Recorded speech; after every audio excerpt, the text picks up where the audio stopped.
Faz tantos anos, mas recordo aquele dia, o dia do acidente que fez minha mãe e meu pai se desesperarem e correrem na companhia de Sutério, na rural em que eu sonhava passear, não em meio ao choro e ao sangue, pela estrada até o hospital. Fiz a viagem acompanhada da recordação do desespero que tomou conta de Donana ao nos ver colocando sangue pela boca, chocada ao ver sua mala fora do lugar de sempre, talvez esquecida da faca de cabo de marfim embrulhada e recolhida depois. Só quando minha mãe, avisada por Dona Tonha, chegou apressada e se desesperou ao ver nosso estado, perguntando de forma incessante o que havíamos feito, sacudindo a mim e a Bibiana com tamanha violência que desconhecíamos em seus gestos, foi que minha irmã, aos prantos e cuspindo sangue, disse que tínhamos retirado o objeto da mala de nossa avó. Não pude ver o que se passava depois com Dona Ana, ao descobrir que guardava um perigo, um objeto que nós, crianças, julgávamos não ter a menor importância, a não ser a curiosidade de tê-lo nas mãos, e depois enfeitiçadas por qual encanto, na boca. Um brilho que se revelou de agouro, que se apossou de nossos olhos e nos fez esquecer o mundo e os perigos que todos diziam ter os objetos afiados. Cuidado com o fio de corte, nos levando por fim ao evento que atingiria nossa inocência para sempre. Naquela manhã, cansada de brincar com as bonecas de sabugo de milho, olhei para a Bibiana e sugeri que poderíamos ir para o quintal, no giral, pegar um pedaço de brasa, talvez um lagarto no mato e fazer as maldades que víamos outras crianças da vizinhança cometerem aos bichos. Ela disse que não queria. E se fossemos ver a mala de vó Donana? Ela está cozinhando batatas. Espere, me disse. Donana se perde na sua imaginação. Donana vive no passado. Logo estará perdida em seus pensamentos avançando na mata depois do pomar e do galinheiro velho. Sentamos na soleira da porta, vislumbrando a sombra de nossa avó se afastar pela porta do fundo. É provável que Bibiana não soubesse o que iria encontrar, mas eu me considerava mais esperta que minha irmã, mesmo sendo mais nova.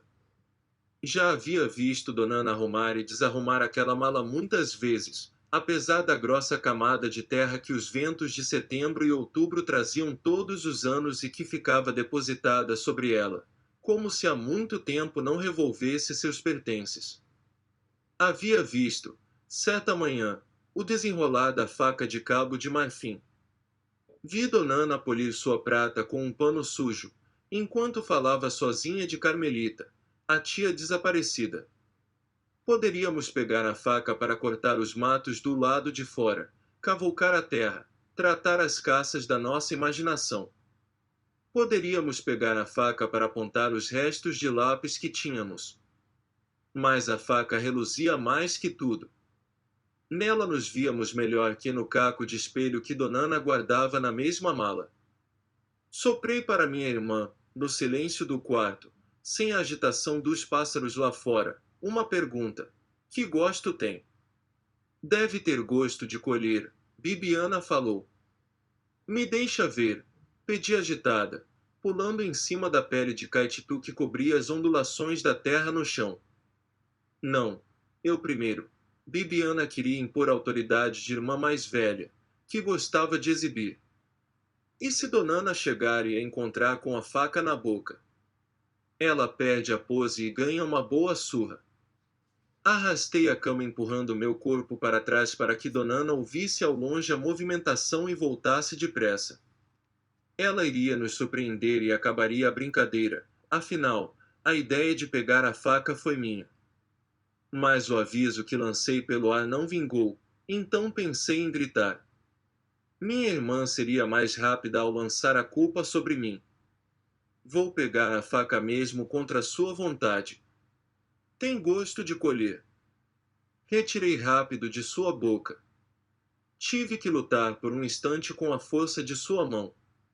Achei que ela resistiria mais, como resistia ao retirar algo seu, ou como eu mesma resistia se tentasse retirar coisa minha. Não dei importância aos seus olhos que cresceram. Coloquei a faca em minha boca, encantada com o brilho. e minha avó Donana se distanciava do mundo com seus pensamentos.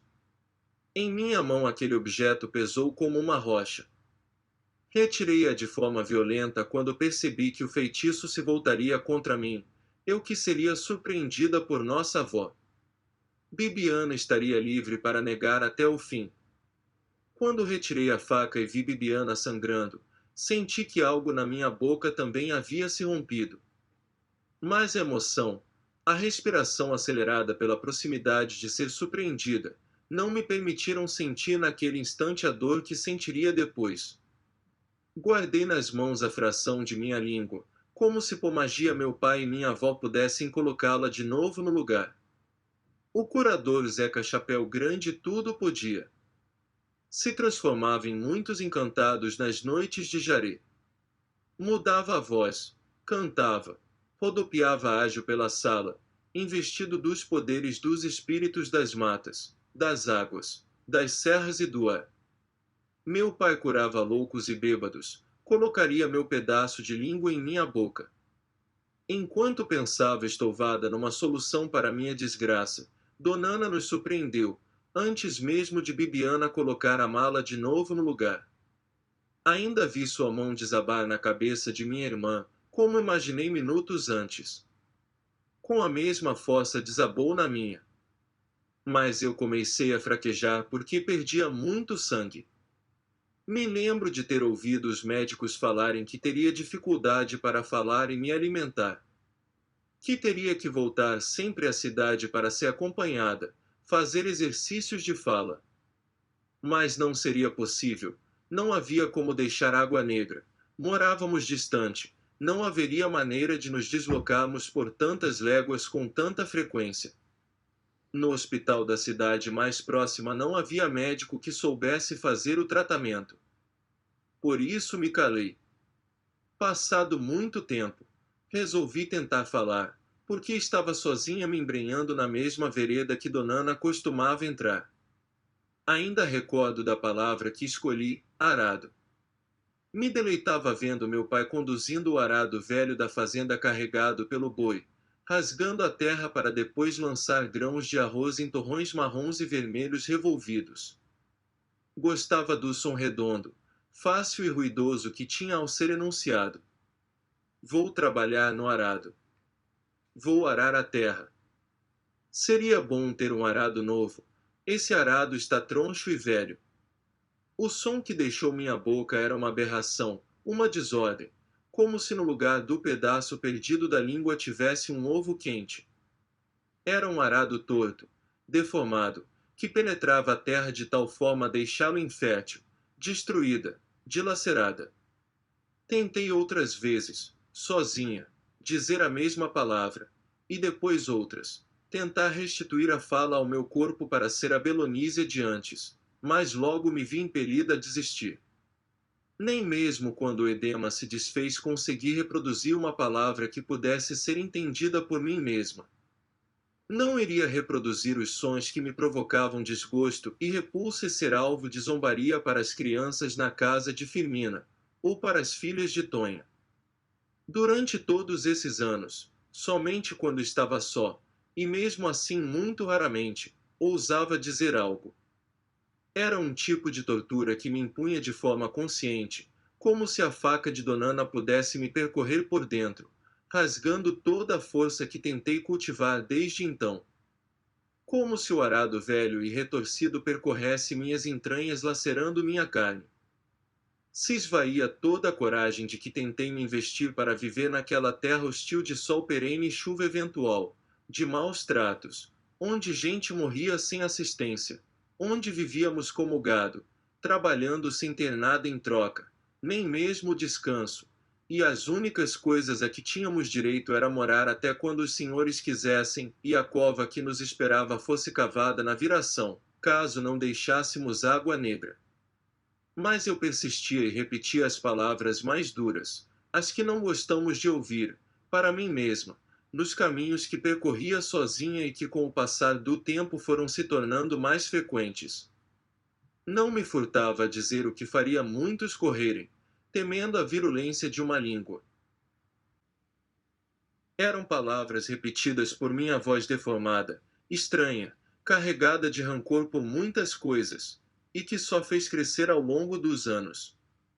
Agora, com os maus tratos de Tobias, elas se tornaram mais vis, eram gritadas por minhas ancestrais, por Donana, por minha mãe, pelas avós que não conheci, e que chegavam a mim para que as repetisse com horror de meus sons, e assim ganhassem os contornos tristes e inesquecíveis que me manteriam viva.